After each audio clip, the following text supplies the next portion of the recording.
the season? We've had a good camp. I think we've kind of hit that spot where we're ready to go play. You know, we've gone against our offense enough times. We've had the opportunity this week to work a little bit of scout team in, so we can start working on some different looks that we anticipate seeing coming up and getting into some game preparation. We're obviously focusing our attention.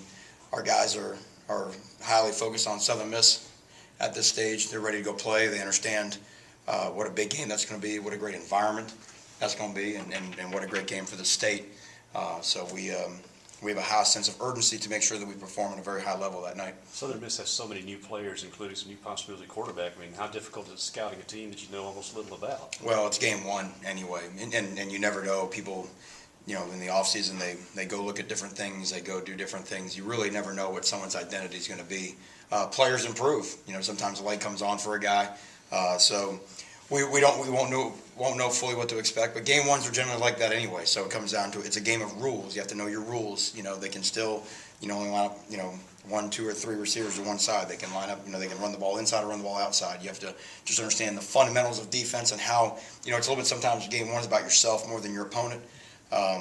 And then fundamentally being doing well, tackling, obviously in game one is paramount. So we've done a lot of work on that, try to pride ourselves on being a great tackling football team. What are some of those signs that the guys are ready to play as you see as a coach that they're just kind of tired of practicing, ready for games to start? Yeah, well, because you go against your offense so many times and you get tired of seeing the same guy. You can only just run into somebody so many times before you prefer to run into somebody else. And the offense feels the same way. But at the same time, you have to broaden your horizons mentally because, we don't play Mississippi State on offense. So they may do things offensively that we may not see for, 13 weeks this season. So you have to be careful that you end up kind of just getting used to what you're seeing every day, and then understanding that, hey, listen, there's other things out there that we're going to have to defend. How well do you think the guys have picked up your defensive scheme that you put in the spring? I think from day one we came back in August, I thought our guys had a really strong foundation of what adjustments we were trying to do. Like I said, there's no major wholesale changes. I think it's just like in any year in, year out, you're always trying to look to improve on what you've done the year before. So our guys get it. We've got a veteran group of guys that have played some ball, and they in the spring you could tell they were thinking about it for a week or two, and then once they got it, they hit the ground running. And I think our kids have a pretty firm grasp of what our identity is. With a couple of scrimmages under your belt, how do you feel the safety situation is breaking down right now? I like the way those guys have played. I think from spring into fall, I think the development of Kevon Coleman has really changed our entire defense. I think just the level of pride that he plays with, his attention to detail, his trying to do everything right, being a leader, making calls back there on the back end.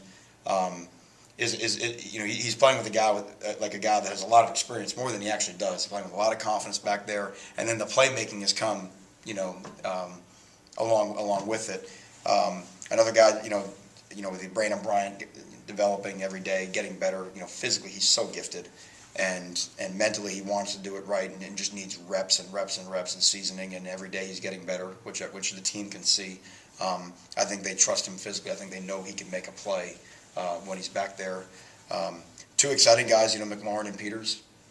Both those guys have a lot of promise, but it's still a lot of learning for them because it's hard to get on the job training at safety. Safety is one position, as when you make a mistake, the next play is usually an extra point. So, but we love the future that those guys have, and then you've got guys, like Poke Dog, who is just, he's just the consummate football player. Just if you were just playing pickup and you're just drafting guys, just no positions, you'd want him on your team because whatever you ask him to do, he's going to do it well. And then a guy like Evans, who's still solid, steady, good tackler, can play a lot of different roles for us back there. So all of a sudden, we feel like we've got guys that can help us in a lot of different ways at that position. What does the return of Kendrick Market do for your defense, specifically at safety, where those aren't guys, as you said, aren't as experienced as maybe they're showing, or they're showing more experience than they have? Number one, you just see the calmness of the reps, and because that's the whole thing. Everybody gets better the more times you do something. So his experience, he's not wowed by the speed of the game. Second, he's so tough. He's such a great hitter. He's such a great tackler. he absorbs the knowledge that Coach Hughes gives him like a sponge. I mean, anything, and Coach Hughes has done a phenomenal job with the safeties this entire, really, I mean, since I've been here, he's been on point with those guys, and they've been doing a great job. But, you know, a guy like Poke Dog, whatever you tell him, he's going to do it because he listens to every word you say. He's on it, you know what I mean? And if you tell him to be at 12, he can be at 12. But whatever you tell him to do, he's going to do, and do with a lot of passion. What did you take away from the scrimmages that you wanted to see? What I liked is I like the what I saw the identity of our defense start to come through. I thought we played fast. I thought we attacked the line of scrimmage. I thought we showed toughness. I thought we tackled well, which is to me the very first thing that you evaluate when you go into a scrimmage. I think our guys, more than anything, you know, everyone will always want to talk about this coverage or this blitz or whatever, but you know, defense is getting off blocks and tackling. So it's sometimes more fun to write about this fun coverage or whatever that will just change, but we got to be a great tackling football team, and I think our guys, we've changed the system of tackling. I think our guys have bought into that. They understand it, and you can see it. It's just funny. You can just see it now in every drill we do.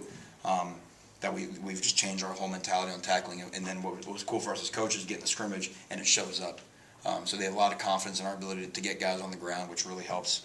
And then I just like, you know, the passion, the energy that we want to play with. You know, I thought both nights where we were out there was outstanding.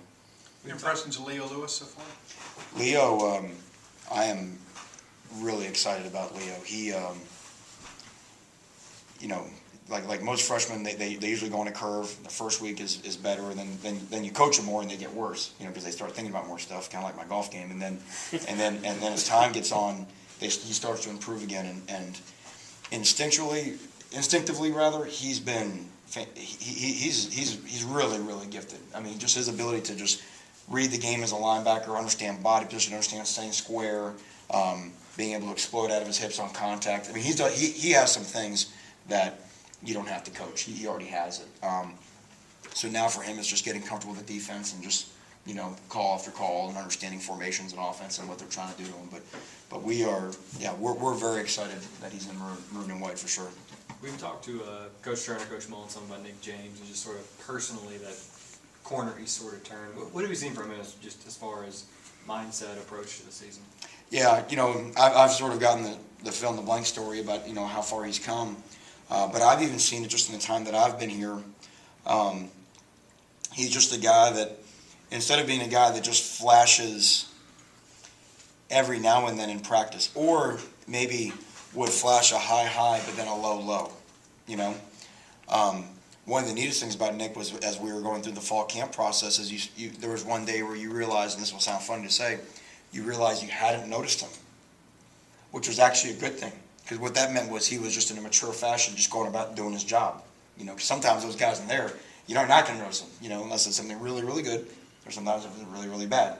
So just the fact that he had the maturity to just go out and just work, you know, I mean, just be a dude in practice and that type of stuff, I thought was really impressive. So, you know, to me, he's what we pride ourselves as a coaching staff. You know, I mean, again, the first thing we have to be is we have to be a player development program, and that's in all aspects of our players' lives. And it's fun. That's kind of the cool thing. For us, the neat thing is, like your own children, when you see these guys mature and, you know, and become something that they weren't, you know, the first day that you got there, and know that hopefully in some way, you know, a guy like David Turner, who's invested so much into Nick, that when you have an aspect, you know, an impact like that on someone's life, that's pretty neat from our standpoint.